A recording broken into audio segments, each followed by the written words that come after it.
Welcome to another episode of The Warning Woods. If you enjoy the podcast, please consider giving it 5 stars and writing a review. Reviews help spread the podcast to more listeners. If you want more creepy content, follow me on Instagram and TikTok at The Warning Woods. I'm Miles Tritle, and this story is called The Shop. I remember hearing the front counter bell ding right at 5 o'clock. I remember being irritated at whoever rang it for waiting until the last minute to come by. But times aren't the best, and I can use all the work I can get. I couldn't kick him out, so I put a smile on and asked what he needed. The guy's Ford Fiesta looked like work all right. It needed a new bumper, at least one new wheel, and an alignment to boot. I explained it would take me a couple of days to get the parts, but I could start working on the rest of the car in the morning. The guy agreed to leave his car with me overnight. In fact, he seemed sort of relieved I was willing to take it. I really did plan to start on that car the next day. I figured I could at least strip the wheels and remove the cracked bumper. I also wanted to check its inner workings, make sure everything was running smooth after whatever accident he'd been in. Someone else had a different plan for my day, though. When I got to the shop that morning, nearly everything inside had been flipped over, knocked down, or tossed across the room. Oil slicked the floor, leaking from a few full pans I hadn't disposed of yet. I had 2 cars in the shop that morning, a black Genesis and that red Fiesta. The Genesis appeared untouched, thank God. My insurance agent would have had an aneurysm if that car had been damaged. The Fiesta, though, was a different story. The little sedan had been the target of all the tools I'd found scattered around the shop. Someone had chucked every wrench, ratchet, hammer, and screwdriver I owned at that poor car. The windows and lights were all shattered, every door pockmarked with scrapes and dents. They dropped my air compressor right onto the hood, caving it in. I had to wait for the police to come take a report before I could even begin cleaning up. They documented the damage and asked me a few questions. Until they had asked about it, I never considered that there were no signs of forced entry in the shop. The door had been locked, the garage closed, and all the windows were intact. I had the only keys to the building, and they were all accounted for. The police asked if someone could have hidden in the shop and waited for me to leave. I guess crazier things have happened, but who would do such a thing? The cops advised me to take photos for insurance and left. After taking a few photos, I mopped up the oil, put the tools away, and got the shop back in order. My first call was to the owner of the Genesis. I wanted to get ahead of the story in case someone saw the police cars out front and woke up the rumor mill.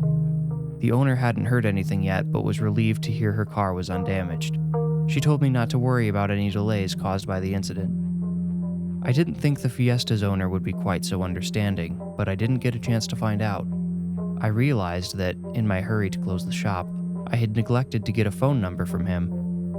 I called the police to see if they could get his number for me. They told me they couldn't give out personal information like that, but they would get in touch with him for me. When I put the phone down, I noticed something in my periphery. I thought a young woman in a blue dress was standing outside the shop looking in through the glass door. When I turned my head and smiled at her, she was gone, though. I thought my eyes had played a trick on me. I remembered I still had to call my insurance agent and quickly forgot about the woman. My agent asked me to send him the pictures I took. I attached them to an email and hit send before I got off the phone with him. We were about to say goodbye when he trailed off in the middle of a sentence. Hey, hold on a minute, he said. Who was in the shop when you took these? Just me, I answered. My agent paused so long I thought our connection had dropped. Hello?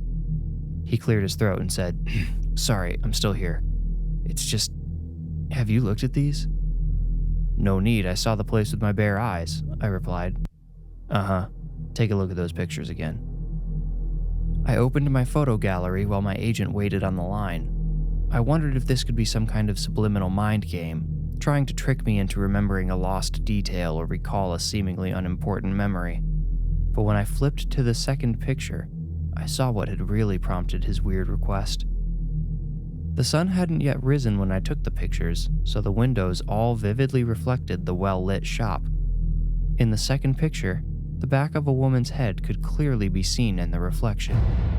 She had wavy blonde hair that looked wet, dark, and matted in some places, like she had just escaped a flash rainstorm.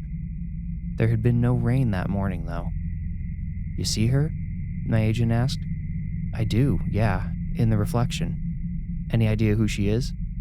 "I can't say. All I can see is the back of her head," I said. He told me to keep scrolling. The third photo only focused on the oily mess on the floor, but the fourth nearly caused me to drop my phone. I had taken a photo of the beat-up Fiesta from the front. Although the windshield was shattered, I could still make out the woman's face. She appeared to be standing behind the car looking through it. The shattered glass distorted her features, so I couldn't really tell what she looked like. "Is she someone you know?" asked my agent, correctly assuming I had gone quiet due to the strange photo. "I mean, it's hard to say.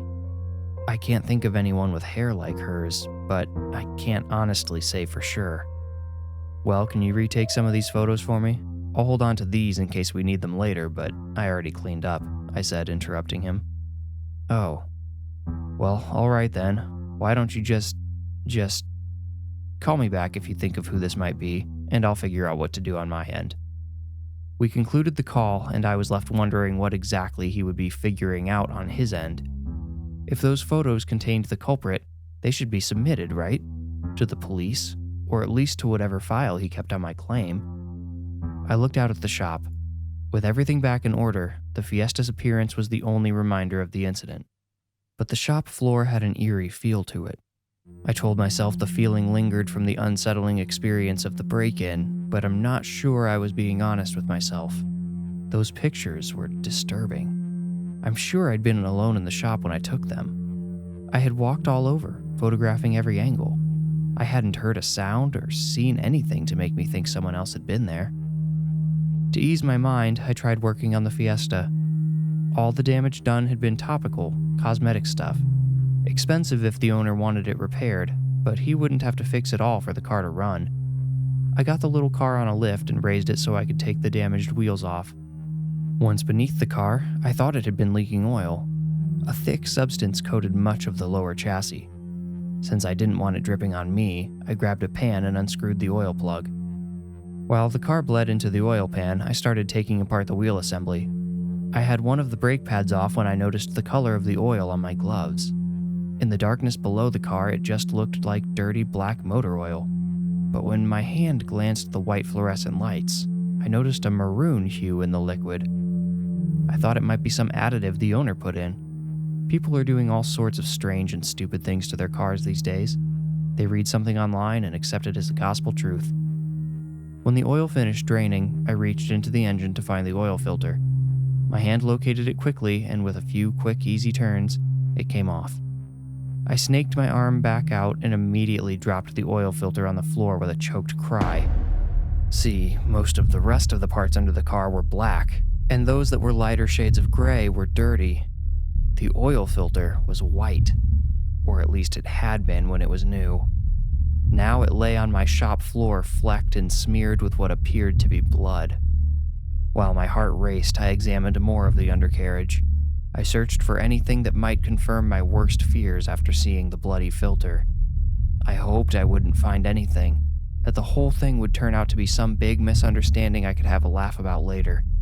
But when I found a clump of what looked like blonde hair wound tightly around the axle, I knew it was time to give the police another call.